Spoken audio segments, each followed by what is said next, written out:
Hey, so one of the most important foundational homeschool decisions you will make is developing your homeschool mission.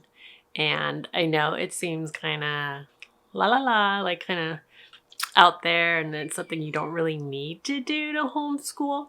But if you have a solid foundation, a solid mission, a solid why you chose to homeschool, then it will make all the other aspects of homeschooling so much easier, all the decisions that you'll make and so forth.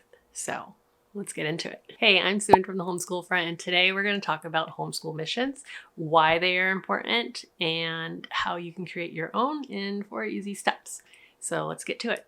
So your mission statement is your why. It is the cornerstone of your homeschool. It's what helps you stay motivated and keep going when things get tough, because homeschooling isn't always easy. There will be tough days. Will be days where your kids will be trying you as best as they can. But knowing your why helps you stay focused on your goals, and it just makes life easier in the long end. So put in the work in the beginning to make your life a little bit easier later on. And then also having a mission statement is something you can refer back to often if you kind of get off track, which is easy to do, especially if you're like on Instagram or you just go on YouTube and watch other homeschoolers. You see everyone doing different things, and you just want to do it all.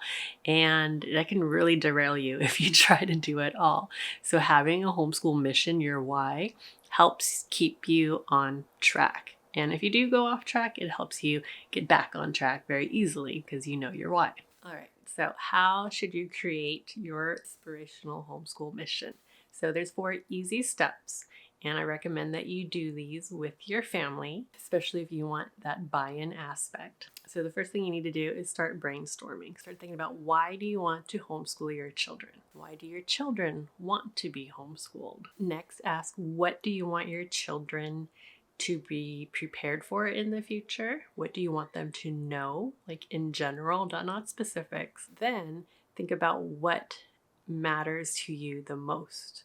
What values do you want your kids to learn? And just write everything down, no matter how small and silly they may seem. Just write everything down. All right, so now that you have your gigantic list, your brainstorm list, now you need to narrow that down to your top 10.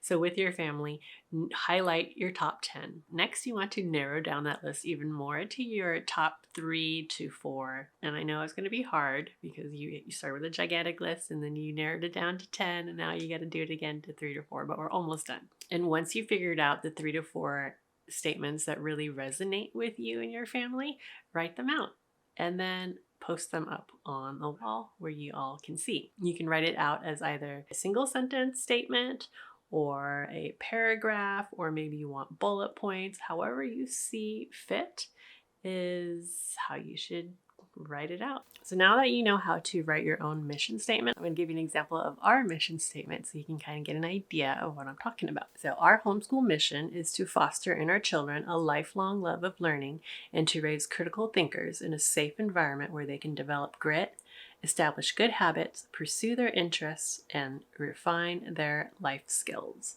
So that's it. That is a homeschool mission statement. I recommend making it look pretty and framing it and putting it somewhere where everyone can see, and you can refer to it throughout the year as a reminder during your homeschool journey, because it is a journey, and there's going to be lots of twists and turns, and you may have to come back and rewrite the homeschool mission, which is perfectly okay. So I hope this helps you become a little bit more intentional with your homeschool.